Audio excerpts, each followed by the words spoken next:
तो यूएस के दावे एक तरफ और दूसरी तरफ ईरान के काउंटर अटैक्स। अब तस्वीर कैसी रहने वाली है, एक और बड़ी खबर सामने आ रही है। ईरान के राष्ट्रपति का खाड़ी देशों को संदेश है, स्पष्ट रूप में हमलों का जवाब देने के सिवा कोई चारा नहीं था। हम आपकी संप्रभुता का सम्मान करते हैं और डिप्लोमेसी से युद्ध से बचने की कोशिश भी की थी, हालांकि वो कोशिश भी नाकामयाब रही। खाड़ी देश इलाके में शांति सुनिश्चित करे, ये ईरान की तरफ से स्पष्ट रूप में इस वक्त की सबसे बड़ी प्रतिक्रिया है। और यहाँ पर कहा गया कि पहले बात जो है मनवाने की कोशिश की गई, बीच में रजाबंदी का जो दौर है वो भी चलाया गया, हालांकि नाकामयाबी मिली क्योंकि कई दौर की बातचीत के बाद भी ये विफल रही तस्वीर। और यहाँ पर अब आपको बता दें, खाड़ी देश सुनिश्चित करे कि शांति इलाके में हो, और ईरान के राष्ट्रपति का इस बीच ये बड़ा संदेश जो है अपने आप में दिखाता है कि तस्वीर इस वक्त किस तरीके की नजर आ रही है। और ईरान को लेकर के जो मंशा लिए इजराइल और अमेरिका बैठे हुए हैं कि ईरान घुटने टेक दे, हार कबूल ले और वहां पर जो रजीम है वो अमेरिका इजराइल के अनुसार चल दे, हमलों का जवाब देने के सिवा कोई चारा नहीं था। अगर ये राष्ट्रपति द्वारा कहा जा रहा है, ये समझने के लिए काफी है कि इस वक्त तस्वीर किस तरीके से नजर आ रही है। यानी ईरान ने कोशिश यहां पर पूरी तरीके से की थी कि डिप्लोमेसी के रास्ते युद्ध का खतरा जो है वो टाल दिया जाएगा। और बड़ी खबर सामने आ रही है, बड़ी जानकारी, जहां युद्ध में ईरान के साथ आ सकता है हूती, और ये इंपॉर्टेंट कड़ी हो जाएगी जो कि इजराइल के परिप्रेक्ष्य में सबसे दिलचस्प रहने वाली है। हूती के अरब देशों को चेतावनी है, ईरान पर हमला किया तो सटीक जवाब देंगे, खाड़ी देशों में इंफ्रास्ट्रक्चर तबाह करेंगे। अब यह हूतियों द्वारा स्पष्ट किया गया है, खाड़ी देशों में अगर इंफ्रास्ट्रक्चर तबाह होगा तो ये भी रीजन जो है अमेरिका और इजराइल को ही माना गया है। और स्पष्ट रूप में हूती ये बड़ा दावा करते हुए नजर आए कि अरब देशों को ये स्पष्ट रूप में चेतावनी के तौर पर लेनी चाहिए, युद्ध में अगर ईरान के साथ आ सकता है हूती तो ये तस्वीर कैसे बदल जाएगी वो अपने आप में विध्वंस की वो गाथा दिखाता है। अब चलिए तस्वीरें आपके सामने रख देते हैं। यहाँ पर हूतियों का अगर समर्थन मिल जाता है तो ये जंग का मुहाना किस तरीके से और ज्यादा सटीक और ज्यादा घातक तस्वीर लेता हुआ नजर आएगा। और हूतियों का साथ अगर ईरान के साथ होगा तो आने वाले समय में इजराइल पर क्या कहर बरसने वाला है कि इजराइल को इसके लिए पहले से तैयारी करनी पड़ेगी। और ये तस्वीर देखिए, ये जो तस्वीर इस वक्त सामने आ रही है, जो हूतियों द्वारा लगातार इस वक्त मैसेज दिया जा रहा है, जो चेतावनी दी जा रही है, जो धमकियां दी जा रही है, और ये संभावना है कि हूती साथ में जॉइंट फोर्स के तहत ईरान का समर्थन करते हुए यहां पर काउंटर करेगा। और यह बड़ा संदेश जो दिया गया है जिसमें कहा गया है खाड़ी देशों द्वारा अगर हमले किए गए तो इंफ्रास्ट्रक्चर तबाह कर दिए जाएंगे, हूती उन्हें तबाह कर देंगे। वहीं अमेरिकी रक्षा विभाग ने कहा है कि यह कदम समुद्री सुरक्षा और अंतर्राष्ट्रीय नियमों के तहत उठाया गया है। दूसरी ओर ईरानी नौसेना की ओर से इस पर फिलहाल कोई आधिकारिक प्रतिक्रिया नहीं आई है। इस घटनाक्रम के बाद पश्चिम एशिया में तनाव और बढ़ने की आशंका जताई जा रही है। किस तरीके की तस्वीर है आपको दिखाते हैं।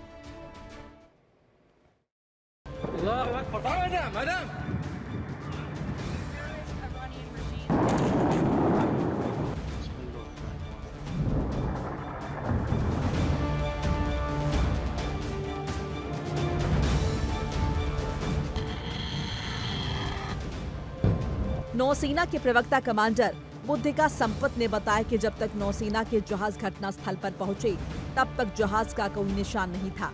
वहां सिर्फ तेल के कुछ धब्बे और लाइफ राफ्ट ही बचे थे। पानी पर तैरते हुए लोग मिले। उन्होंने बताया कि बचाए गए 32 लोगों को श्रीलंका के दक्षिणी तट पर स्थित गाली शहर के एक अस्पताल में भर्ती कराया गया है। उन्होंने कहा कि बरामद शवों को जमीन पर लाया जा रहा है। स्वास्थ्य मंत्रालय के एक वरिष्ठ अधिकारी डॉक्टर अनिल सिंघे ने बताया कि बचाए गए लोगों में से एक की हालत गंभीर है, 7 का इलाज चल रहा है और अन्य का मामूली चोटों के लिए इलाज किया जा रहा है।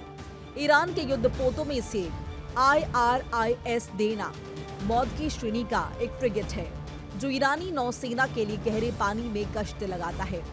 ये भारी तोपों, सतह से हवा में मार करने वाली मिसाइलों, जहाज रोधी मिसाइलों और टॉरपीडो से लैस है। इसमें एक हेलीकॉप्टर भी है। ये फ्रिगेट 2023 में 2 जहाजों के अंतर्राष्ट्रीय दौरे का मुख्य हिस्सा था। जिसमें दक्षिण अफ्रीका और ब्राजील समेत कई देशों के बंदरगाहों पर रुकना शामिल था। इसके साथ सहायक जहाज IRIS मकरान भी था, जो एक परिवर्तित तेल टैंकर है। अमेरिकी वित्त विभाग ने फरवरी 2023 में इन दोनों जहाजों को प्रतिबंधों की सूची में शामिल किया। साथ ही ईरानी ड्रोन निर्माता के 8 अधिकारियों को भी, जिसने यूक्रेन में नागरिक लक्ष्यों के खिलाफ इस्तेमाल के लिए रूस को हथियार आपूर्ति किए थे।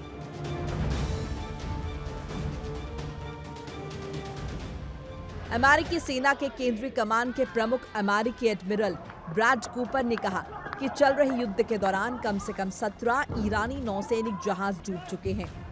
उन्होंने एक वीडियो संदेश में कहा, ईरानी नौसेना को भी डुबो रहे हैं।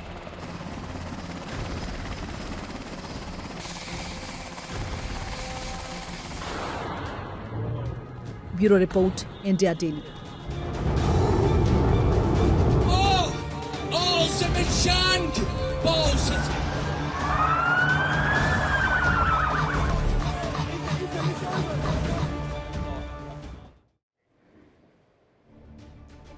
तो ये तस्वीर आपने देखी कि इस तरीके से इस वक्त जो हमले हैं वो सटीक तौर पर किए जा रहे हैं और इजराइल भी अब जो पिक्चर दिखा रहा है वो ईरान के परिप्रेक्ष्य में रजीम चेंज को दिखा रहा है। लेकिन इस बीच एक बड़ी खबर, बड़ी जानकारी, ईरान ने सऊदी अरब पर क्रूज मिसाइलें दागी हैं।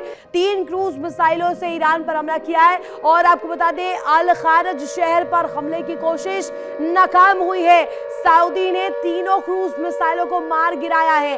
सऊदी अरब के रक्षा मंत्रालय ने इसको लेकर जानकारियां जो है वो साझा की है। अब आपको बता दें, इसको लेकर जो तस्वीर सामने आ रही है, 3 क्रूज मिसाइलों से ईरान ने हमला किया है। हालांकि इसे नाकामयाब किया गया। अल खारज शहर पर हमले हुए। तब जरा तस्वीरें देख लीजिए, यहाँ पर ईरान द्वारा किस तरीके से अटैक किए गए थे। और ये तस्वीर देखिए, ईरान ने सऊदी अरब पर ये क्रूज मिसाइलें जो है वो दागी हैं। आपको ये गोल घेरे में नजर आ रही होंगी, 1, 2 और 3, ये 3 की संख्या में क्रूज मिसाइलें हैं जो कि दागी गई है। और 3 क्रूज मिसाइलों के जरिए ईरान ने सऊदी अरब को निशाने पर लिया है। अल खारज शहर पर हमले किए हैं, अल खारज शहर को टारगेट पर लिया है। हालांकि सऊदी द्वारा जानकारी दी गई, वहां के रक्षा मंत्रालय के द्वारा जानकारी दी गई कि इन हमलों को पूरी तरीके से नाकामयाब करा गया और इसे हवा में ही मार गिराया गया इन मिसाइलों को। हालांकि तस्वीर देखिए आप किस तरीके से सामने आ रही है, इंटरसेप्ट कर दिया गया है। लेकिन ये गोल घेरे में आपको वो 3 मिसाइलें, वो 3 क्रूज मिसाइलें नजर आ रही होंगी जिनके जरिए यहां पर ईरान ने अटैक की कोशिश की थी सऊदी अरब पर। अब ये देखिए ये विजुअल्स, इसमें 3 मिसाइलें आपको नजर आएंगी। 3 क्रूज मिसाइलों के माध्यम से जो है वो कोशिश की गई थी सऊदी अरब में अटैक को लेकर के, अल खारज शहर पर अटैक को लेकर। खबरों के मुताबिक हिंद महासागर में एक बड़ी सैन्य घटना सामने आई है। दावा किया जा रहा है कि एक अमेरिकी पनडुब्बी की कार्रवाई में ईरानी युद्धपोत आइरिस डेना डूब गया और इसमें 87 लोगों की मौत हो चुकी है, जिसकी सूचना मिली है। लेकिन सवाल यह है कि आइरिस डेना ईरान के लिए कितना अहम था। आइरिस डेना ईरान की स्वदेशी रक्षा क्षमता का प्रतीक माना जाता है, सबसे बड़ा उदाहरण माना जाता है। और यह युद्धपोत देश में विकसित तकनीक से बना एक अत्याधुनिक फ्रिगेट था, जिसमें उन्नत मिसाइल सिस्टम और इसके साथ साथ एयर डिफेंस क्षमता, लंबी दूरी की तैनाती की ताकत मौजूद थी। यह जहाज ईरानी नौसेना की ब्लू वाटर नेवी की महत्वाकांक्षा का अहम हिस्सा है, यानी कि ईरान की सीमा से दूर खुले समुद्र में प्रभावी मौजूदगी। दिखाते हैं आपको आइरिस डेना के बारे में क्या कुछ जानकारियां हैं और किस तरीके से, किस मारक क्षमता के साथ ईरान ने इसे तैयार किया है।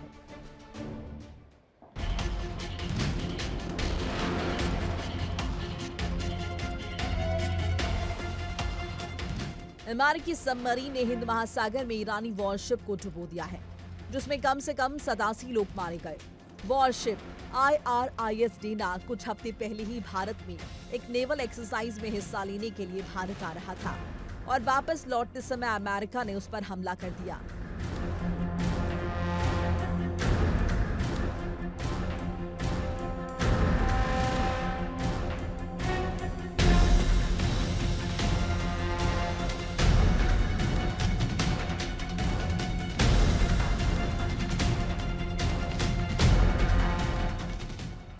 IRIS डेना ईरान नौसेना की खास जंगी शिप थी, जिसके डूबने का ईरान पर खासा असर पड़ सकता है। IRIS डीना एक मौज क्लास फ्रिगेट 2024 में मल्टीलेटरल नेवल एक्सरसाइज मिलान में हिस्सा लेने के लिए भारत आया था।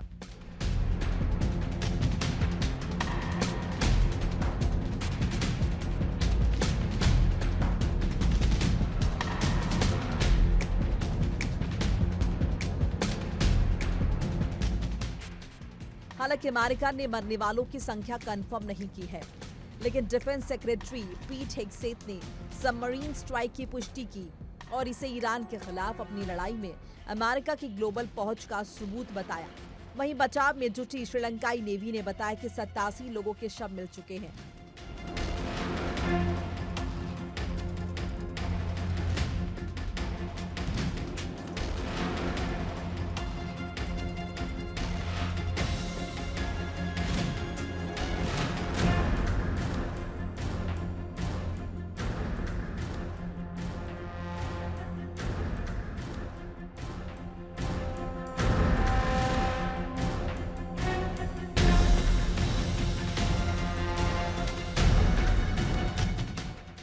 IRIS डीना के डूबने की खबर के साथ इस शिप की खासियत पर चर्चा होने लगी है।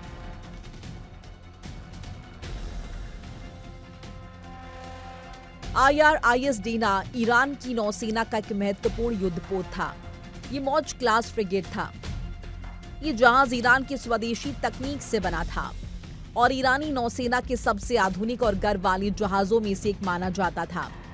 ईरानी नौसेना में पहली बार इस जहाज में वर्टिकल लॉन्च सिस्टम लगाया गया था, जो मिसाइल लॉन्च करने में ज्यादा प्रभावी होता है। देखिए इंडिया डेली 24/7 अब आपके स्मार्ट टीवी पर। इंडिया डेली मौजूद है सभी डिजिटल प्लेटफॉर्म पर लाइव और लगातार। इंडिया डेली 24/7 हर दिन राष्ट्र को समर्पित।